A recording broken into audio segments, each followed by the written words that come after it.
मैं अभी राजभवन से वापस आया हूं। माननीय लेफ्टिनेंट गवर्नर साहब से मेरी मुलाकात हुई।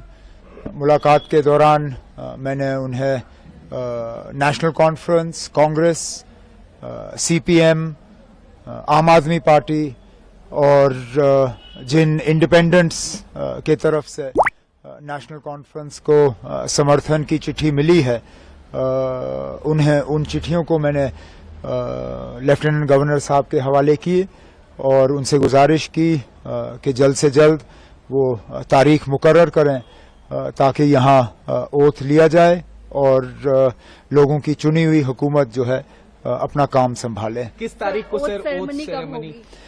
अब ये लंबा सिलसिला रहेगा क्योंकि ऐसा नहीं है कि एक इलेक्टेड गवर्नमेंट को दूसरे इलेक्टेड गवर्नमेंट का जो है में तब्दील होगा। सेंट्रल रूल है, यूनियन टेरिटरी है और गवर्नर साहब को एक अपने कागज तैयार करके पहले राष्ट्रपति भवन भेजने हैं। राष्ट्रपति भवन से वो फिर होम मिनिस्ट्री में जाते हैं। होम मिनिस्ट्री अपना उसमें प्रोसीजर करके वो जो उनको अपनी कागजी कार्रवाई करनी होती है वो सारा करके वापस आ जाता है। तो फिलहाल हमें ये कहा गया है कि इसमें 2-3 दिन तो लग ही जाएंगे।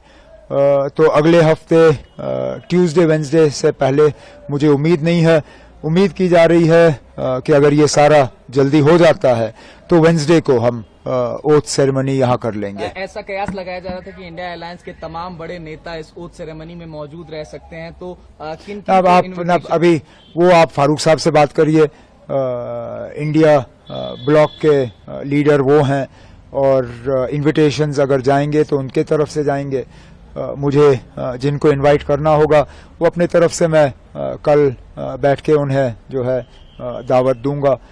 लेकिन फिलहाल तो अब ओथ की तैयारी हो रही है। सर, आज कांग्रेस लीडर्स भी मिलने आए थे, तो क्या कोई डिमांड्स या कुछ नहीं? उन्होंने अब डिस्कशंस तो हमारी रहती हैं, हम मिलके हुकूमत बना रहे हैं। उनका जो है लेटर ऑफ सपोर्ट हमें हासिल हुआ है और उन्होंने आज अपनी बैठक की। उनकी अपनी बैठक में उन्होंने अपने हाईकमांड को इजाज़त दी कि वो सीएलपी का जो है फैसला करें, सीएलपी लीडर का फैसला करें। तो हमने जो अपनी अंदरूनी बातें करनी थी वो हमने की। सर, काफी इंडिपेंडेंट कैंडिडेट्स भी अब ज्वाइन इन कर रहे हैं एनसीए, हमने देखा पिछले कुछ दिनों में, तो क्या स्पेकुलेशन है कि और जो बाकी हैं वो भी ज्वाइन करेंगे, ऐसा कुछ? न, ऐसी बात नहीं है। ये आमतौर पे वही लोग हमारे साथ जुड़ रहे हैं जो पहले भी हमारे साथ जुड़े हुए थे। एक आध को छोड़ के ये सारे वही हैं जिनको शायद अलायंस की वजह से अपनी सीट नहीं मिल पाई और वो आज़ाद उम्मीदवार के तौर पे इलेक्शन लड़के गए और जीत गए। अब वो अपने नेशनल कॉन्फ्रेंस के साथ में वापस आना चाहते हैं और एक आध ऐसा है जो नेशनल कॉन्फ्रेंस में रह के हमारे साथ एक नया रिश्ता कायम करना चाहता है, जिसकी हमने सराहना की, जिसको हमने वेलकम किया और इन्हें लोगों के वोट हासिल हुए क्योंकि लोगों की उम्मीदें हैं कि उनके इलाकों में काम होंगे और मेरा फर्ज बनता है कि उनके मैं जो है हाथ पकड़ के उनके इलाकों में उनकी मदद करूं। सर, एक आखिरी सवाल।